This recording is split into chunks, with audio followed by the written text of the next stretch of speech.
যদিও তোমার সঙ্গে থাকে তবে তোমার পুরো রাজ্য ধ্বংস হয়ে যাবে। এই কথা বলে পুরোহিত রাজপ্রাসাদ ত্যাগ করল। এক রাজ্যের রাজার ঘরে এক কন্যার জন্ম হয়। তার জন্মে সারা প্রাসাদে আনন্দের জোয়ার বয়ে যায়। রাজা খুশিতে গোটা রাজ্যে 2 দিনের জন্য রাজকীয় ভোজের ঘোষণা দেন এবং সকল প্রজাদের উপহারও প্রদান করেন। ভোজ শেষ হওয়ার পর রাজা পুরোহিতকে ডেকে পাঠান কন্যার কুষ্ঠি দেখার জন্য।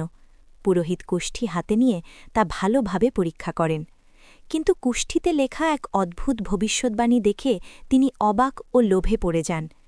এই কন্যা যদি কোনো কিছু স্পর্শ করে তবে তা সোনায় পরিণত হয়ে যাবে। রাজা যখন পুরোহিতকে জিজ্ঞাসা করেন, কুষ্ঠিতে এমন কি আছে যে আপনি এতটা অবাক হয়ে গেলেন, তখন পুরোহিত মিথ্যে কথা বলে বলেন, এই কন্যা যদি রাজপ্রাসাদে থাকে তবে আপনার রাজ্য একদিন ধ্বংস হয়ে যাবে। এ কথা শুনে রাজা আতঙ্কিত হয়ে পড়েন। তিনি পুরোহিতকে জিজ্ঞাসা করেন, তাহলে কি করলে এর থেকে রক্ষা পাওয়া যাবে? পুরোহিত এক কুপরামর্শ দেয়, এই শিশুকে নদীতে ভাসিয়ে দিন, তাহলেই আপনি রক্ষা পাবেন। কিন্তু পুরোহিতের মনে ছিল এক ফন্দি। সে ভাবছিল কিছু দূর গেলে সে নিজেই নদী থেকে শিশুটিকে তুলে নিয়ে যাবে এবং তার অলৌকিক শক্তিকে নিজের স্বার্থে ব্যবহার করবে। রাজা পুরোহিতের কথায় বিশ্বাস করে এক কাঠের বাক্সে শিশুটিকে রেখে নদীতে ভাসিয়ে দেন। নদীর মাঝপথে পুরোহিত অপেক্ষা করছিল। ঠিক তখনই এক কুমোর পরিবার নদীতে স্নান করছিল। তারা সেই বাক্সটি দেখে খুলে দেখে ভিতরে একটি ছোট্ট মেয়ে শিশু। তারা মেয়েটিকে ভালোবেসে নিজের ঘরে নিয়ে যায়। বদলে তারা একটি ছোট্ট ভালুকের ছানাকে বাক্সে রেখে আবার নদীতে ভাসিয়ে দেয়। পুরোহিত যখন সেই বাক্সটি পানিতে দেখে খুলে, তখন তিনি অবাক হয়ে দেখেন সেখানে একটি ভালুকের বাচ্চা।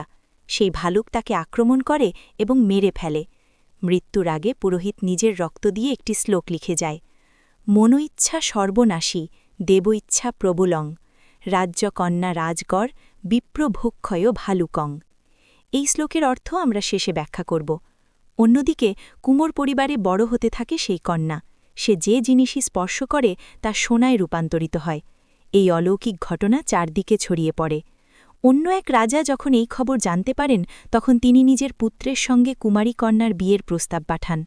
কুমোর পরিবার এই প্রস্তাবে রাজি হয়ে যায় এবং বড় ধুমধামের সঙ্গে বিয়ে হয়।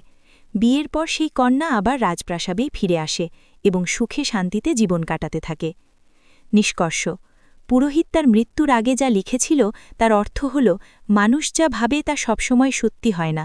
ঈশ্বর যা চান সেটাই শেষ পর্যন্ত ঘটে। রাজকন্যা শেষ পর্যন্ত আবার রাজপ্রাসাদেই ফিরে আসে, আর যে লোভে পড়ে তাকে সরাতে চেয়েছিল সেই পুরোহিত নিজের কুচক্রান্তের শিকার হয়ে মৃত্যুবরণ করে।